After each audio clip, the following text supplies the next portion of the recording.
he was some other fictitious name, and everybody's going to say, you're an idiot, you're Randy. You know, everybody knows who he is. And you know, one of the things he said, this is what I'm told, and what I read once, he never, no medium ever told him he was gay. And if they had, he would have seen there was some sort of, I want to say, knowledge that mediums can actually do what they say they're doing. Now, he's completely cuckoo on that aspect, but he has outed some fraudulence, which is good. I don't have a problem with that. The funny thing was, when I was doing my book on telly with him, and he was going on about you have to pay money to join his society, etc. And he was talking about you can buy my book. It's all money. So I said, he said, oh yeah, and you can get my book. It's $25 or whatever. I said, well, you can get mine for $4.99 and I'll sign it for you. You know, it's almost just because he has a name. I'm just saying. Yeah, absolutely. That gives him extra knowledge. Prestige, isn't it? The thing is this, that they use their fame to denigrate us, and I think that is wicked. And they are doing the devil's work. Yeah. Because spiritualism is an amazing understanding. It gives people the strength to keep going when they think everything is lost. They can keep. It's the most marvelous thing, and to be able to speak to those in the world of spirit is just so amazing. Some of the people I've spoken with, it's just amazing, and some of the things that happen to us, because we're open to it, we can understand that we're given signs from our loved ones in spirit, that things happen that wouldn't ordinarily happen. We understand that there aren't coincidences, that there are synchronicities. We have this whole world, different world opened up to us when we understand that we are all part of a greater world. That this isn't something there is. So for you there, Jen Denham. Hi, Jen. Jan, sorry, she said she was hypnotised by Darren Brown at Pontins before he was on TV. Wow. I mean, can you imagine being hypnotised by somebody like that? No, thank you. No. And why would you want to be hypnotised? One interesting thing I would like to bring up. When we was talking about the proof, I've been sort of like the last few weeks, I'm really going back to certain things with spiritualism. Yeah. And you look at these seances and the evidence that was brought forward in them. Yeah. And just out of curiosity, I was reading one, right? I've got to say it to you. The 1930 airship that blew up. Yeah. Right? 54 people, 54 souls lost. Yeah. Right? 2 days later, at a seance, coming through a medium, the captain come through. Right? And he come through Eileen Garrett. Yeah. And he was talking about the overload on the engines and all the technical things about that airship. So they showed these reports what come through from the seance to 2 people who were engineers in that field. And the conclusion from one of them was the only way that they would know about that, they had to have in-depth knowledge of airship and the construction and everything. And this comes through from a spirit, which was the captain of the ship 2 days later. And when how would that person know that? The skeptics will come up with it as this, they'll come up with that, they'll come up with this, but they'll never sit and actually put themselves in a position through a seance or something with a good medium and judge what they see. They never do that, Keith. It's ignorance, and it breeds fear, and fear is ignorance. And the other thing is that in the Bible, right, there are, they were given spirit instructions from spirit to do all sorts of different things, and they saw all sorts of manifestations, and Solomon's temple that was given to him as an architect's design I mean, you know, King Solomon, I mean, they're living out in the desert in tents, you know what I mean? And he's given this amazing instructions, some of which are laid down, and you can see them in the Bible, of what kind of temple to build and how to build it, and you know, and the dimensions and everything. And, you know, just incredible things that people have been told ever since humanity began, from spirit, to enable it to do different things that it, you know, so they know things that they wouldn't otherwise know. Bill, that's what I'm saying, you know, just to back you up, really, that Arlene Garrett had no way of knowing all that. And no, I mean, I've been told stuff that I wouldn't know, and you've been told stuff you wouldn't know either. No. I mean, it's just, you know, from the very little thing to the big things, like Solomon's flaming temple, you know. You ever get a feeling with I missed that. I think we both did. What we were saying is that when it comes to the Bible, it's to me a collection of stories. Oh, it is. Well, it is though. It is a collection of stories. If we talk about going back all those years, and I accept that, every day we get messages from Spirit about silly things. And I say silly things like, when I was giving a message to somebody, this might sound so insignificant, or was no, talking, go on. and Spirit said, like, before you go out, check your car, right? Check your car. And the fella said, don't be silly, it's just come back from the garage. I've just had it MOT, cost me a fortune and all the rest of it. So I said, well, I'm sorry, that's what they're telling me. You know? Yeah. I didn't know what they're telling me, I'm just repeating what they told me. Yeah. Yeah. He went out and he checked, and the MOT, they hadn't put the nuts in properly. Wow. And if he'd have driven down the road, he could have had some sort of calamity, minor or major. Absolutely. Now, people say, Spirit, why do they tell you things like that? Well, there's a very fine example. They're trying to save you harm. Absolutely, I believe totally in that. I mean, I still tell people when they'll listen, like now, about the time when I was just going to go down the laundrette, right?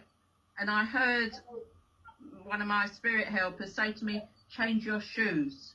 And I said, no, just put these on. No, put some proper shoes on. So I put these proper, you know, like walking shoes on instead of the sort of slippery things I was wearing. And I went down to the laundrette, muttering to myself, load of rubbish, you know, don't tell me what to change my shoes. Oh, well, you know, because I do what they ask. So because they were testing me all the time back in those days. Like, I had to do what I was told or else.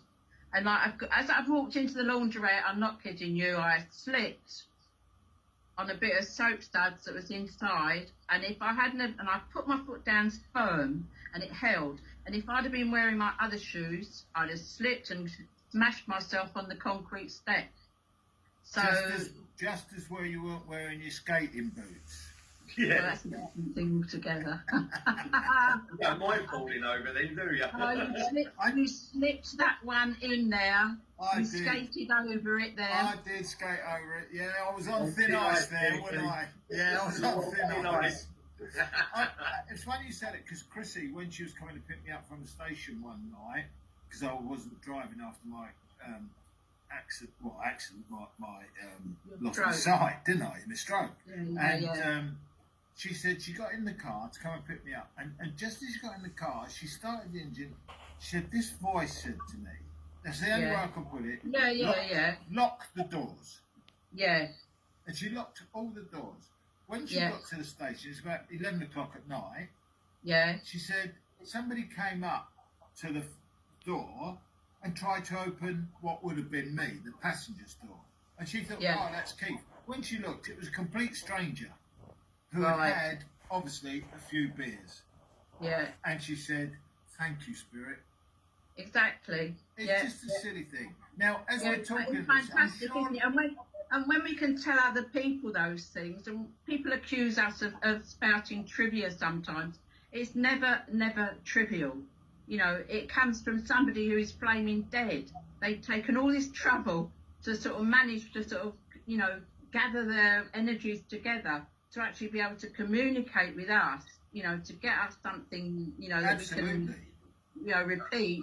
I think that's fantastic. You know, I don't believe anything's trivial. I'd love to hear people here today give us little stories like that, because all that little bits of information is what the truth is that we do. Bill, what's the most ridiculous thing you think you've told somebody from the platform and you think, I can't say that? That has actually gone the that other always way. happens, doesn't In it? a polite way. In a polite way. Oh God, there's loads of. Yeah. I remember once, Spirit saying to this woman, "You need to throw the clothes out. These clothes out. You keep picking them up, putting them back, picking them up, putting them back." And I said, she went, "Oh, I don't know." And the most stupid thing was, it was a bodice. Now, it's not in my vocabulary as such to use the word bodice. You use bass. No, this lady said bodice. So she looked at me, this woman, she said, "It's black and green." This woman went, "I've just got it out." So, well, the lady from Spirit saying, no matter how powerful we are in spirit, even we haven't got the energy to get you into it. Right? And this woman went, she's right, it was about 4 sizes too small, but she just wanted to keep it. And it was so stupid. And she said to me afterwards, "Do you know that was at the back of the cupboard, so far back here? I found it by accident." And Yeah, said, what wonderful evidence, though. It's wonderful, isn't it? It is. It's a silly little thing. I seriously believe that sometimes it's the most silliest, innocuous things that are the most evidential. Go on then, one for you, Lynn. What's the most stupid thing you feel? I can't say that, Lynn. The only things I don't say really are the serious things, like when somebody's going to pass or anything like that. You know, I have to be very careful with that, and I'd always say to somebody, you know, over there, like, no, we can't do that one. You know, think of something else, please. No, So I can't really, off the top of my head, I can't really remember anything. Okay, really. let's go one further then. Something you might be able to say. You're doing a funeral, and one of the family says, "I really want you to tell them about whatever." That's a different. I was taking a young woman's funeral. I'd met her because I gave her healing. Now that's not a. I don't take that as a slight on my healing. Sorry to laugh. For healing, and then I had to take her funeral because she requested it. She knew she was on the way out, and she knew that, you know, I was just keeping her going really. And I said yes, I'll take her funeral. Well, it was packed, right, and there was the usual Church of England vicar sitting in the front row, looking disapproving, because it was her wishes and not her family's. And there he sat, and she turned up. And I'm trying to sort of hold it all together with all these people weeping and everything, trying to be cheerful as much as we can be. You know, we have to be careful with our cheerfulness at funerals. But she started dancing about in the middle of the flaming fire, saying, "For God's sake, please stop doing that. It's very distracting." And I was trying to sort of be very serious and somber, and this girl was twirling about, showing me how well she was and everything. And you know, that was something that I always remember. It was something. I mean, I've met other people at their funerals, of course, but like one time I was in Israel, I went back again. I gave somebody healing. I gave my friend's father healing in the hospital, and then she rang me back here and said that he'd passed away. Oh, you're a nightmare, Lynn. You're a nightmare. I don't want no bloody healing from you, mate. Exactly. And I was not insured. So I went back and I've gone to his funeral and I'm there with everybody. And as they take this sort of thing, it was a Jewish funeral, so he just had this sort of he was just wrapped in a shroud on a wheelbarrow that was flat, like a flat trolley. And as the rabbi sort of goes to sort of wheel him out, he's sitting on the front of it. And I was saying, "Get off the front, they'll run you over." He said, "Don't be ridiculous." He sat on the front of the trolley with his body, until we got to the burial bit. I did exactly the same thing. I know this sounds daft, but I was at West Wickham Church, and I've served West Wickham. yeah, do you remember when they had not the guitar, the piano and the organ? Yeah, that was brilliant, wasn't it? That was brilliant. Anyway, I'm there, and they said, "Oh, like, sorry, 5 minutes. You know, it's your last one, sort of thing." And a fella came in from Spirit, I want to say, in a coffin, with a paddle, as if he was going through. Yeah, I can imagine. Yeah, like he was on the seat, and I just, it absolutely bewildered me. You know, what are you doing? And it was so relevant for the recipient. Yeah, yeah. And it's like, I'm so glad I gave it to them in the way that he wanted to say. You know, that it actually passed at sea, you know, and he was canoeing. And he just wanted to say, look, I'm okay now, because I can even paddle this thing. You know, it was kind of light-headed, lighted, you know, but very serious at the same time. Yeah. Well, what about this then? Talking about not West Wickham, but Wickham Lane, right? Yeah. I was serving Wickham Lane, and like I was sort of just waiting in the wings, and there was the chairperson was sort of like in full flow, and like they just recently had their central heating done, right? And like suddenly there was this sort of rattling, and she's gone, "God bless you, friends," and carried on talking. What about we laugh and joke, Bill? Don't we? Yeah. We laugh and joke. Oh, God, yeah. Sometimes we think people are there who aren't there. Yeah, and it kind of keeps us sane in a way. Yeah. But what are we going to do about unity? Because you've experienced different, I want to say, you know, fractions of spiritualism. Yeah. How do we, or do we not, keep trying to keep spiritualism on the same course? Because it's very fragmented, isn't it?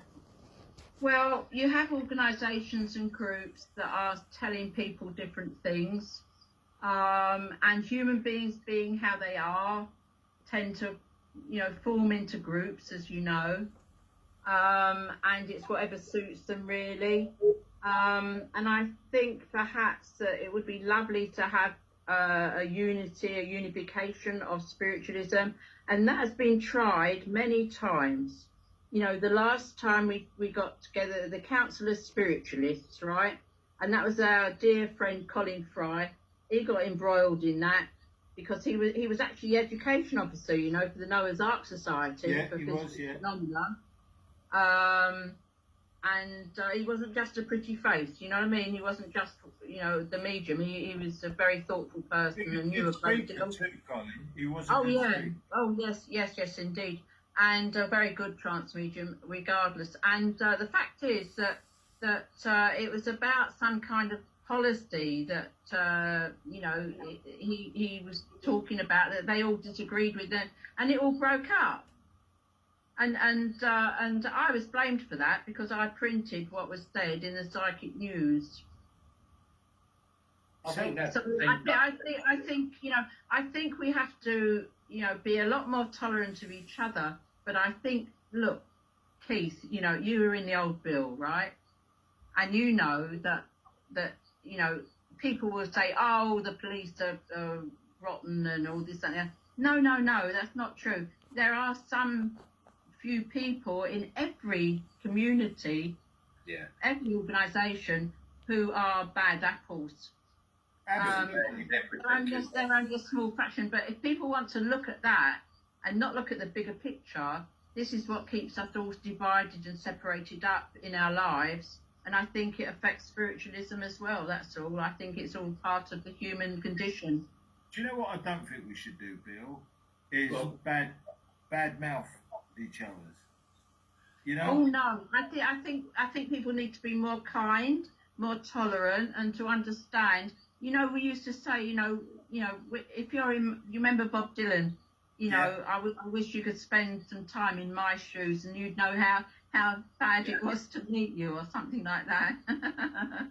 I think, like to be in someone else's position, you don't know what kind of life they've had, or anything. And I think we can only be kind to each other. And that's the other reason why I'm wearing this collar and this cross, because it means a lot to me, the teachings and example of Jesus, who said love one another as the most important commandment after loving God with all your heart and soul and mind. He was only repeating. Jesus was only repeating himself what's written in Leviticus. That's another book of the Bible that was written about 2,000 before he was born. Can I just say something, please? Yeah, go on, Bill. Right, I want to say this. Spiritualism taught me to trust again. Right? It taught me to believe in something of a God. Yeah. Now, before I really went off the rails, or started, I had to go and look at my uncle and aunt, right, who were Jehovah's Witnesses. Oh, I learned to read them right by being hit. Now, that's a fact. Yeah. I had it pumped down me, my throat, about Jehovah's, the way they are, and etc. I've always had an issue when I go into a church. Yeah. Because the moment I see someone standing up there, I always feel that the church talks down. Now, this is not starting a row. This is no. I think you're right. Because it is very hierarchical. Because it's thou will, thou won't, God says, Jesus says. Right? Yeah. Now, to me, when I go to a spiritualist church, the belief of there is a God, and I do believe in God, and I do believe, like you, Keith, in heaven, it's not pumped at me, it's not thrown at me, it's left to me to make my own choice. And that's the beauty of spiritualism. And when you say, and I respect, like I said, your cloth, your robes, and everything which you do, I've always had that issue with the church. I feel they talk down. I know they're modernising, and nick lots of they're not modernising that much, Bill, because like I keep telling people, we are nothing like the established church. Anybody who's a spiritualist and a Christian, spiritualist and Jewish, spiritualist and Buddhist, Muslim, whatever, if we're spiritualist first and foremost, we are nothing like that. And as an organisation, my organisation itself is nothing like that. We understand and accept that we are heretics in terms of the established Christian church and its teachings, because we do not accept the articles of faith that you have to accept to actually be a real, follower of their doctrine and their dogma and their creed. Because the fact is, they say that if you don't accept Jesus Christ as your Lord and Saviour, you will be damned. And that itself is wicked. It's a wicked. I agree with you 100%. And 100%. What sort of Jesus would tell you that? And that comes back, Keith, to what you said about how I started this new organisation, this new group that's really taken off. 2011 it actually started, and now we're on 2022. But the fact is this, that it's lovely to be able to say we follow the teachings and example of Jesus, and indeed all the prophets who had something good to say and do in the world. And in that respect, we like to call ourselves Christian primarily because we're followers of the spiritual way, which is what the followers of Jesus were called before they were called Christians by the Romans. And it was a gentle way, and it preached specifically love for one another. And I think that when I say to people about the Christianity that is in my heart, I say look past the cross. Nothing is as bad as being crucified in that way, and you have to look. Jesus himself was trying to prove that we did live on after we died, and he did it very well. But his words and his actions got corrupted. Exactly. Do you know, And so we take it back. We take it back. And it's like being gay, you know, an old Randy saying, listen, any good psychic could have told him what he was. If you sit and you read somebody's aura, you can see if they're gay or they're not or whatever. So that wouldn't have proved anything. So it shows his ignorance, actually. James Randi must have been very ignorant to think that spirit would bother by saying something about somebody's sexuality unnecessarily. you know, it's like, you know what I mean? Really, I would say to people, you know, this is why, you know, I think that we have to get back. It's like what I was saying. Sorry, I missed that bit there.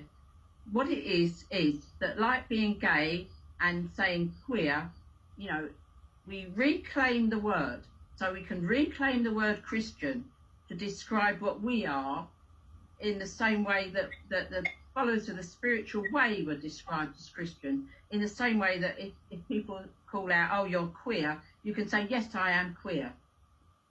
You know, take the word back. I get that. I totally get that. There's nothing wrong with that. Do you see what I'm saying? So anyway, Absolutely. there you are. The end of the first lesson. yeah. Well, it's something that Derek used to say. He always wore a cross, as you know, at his church.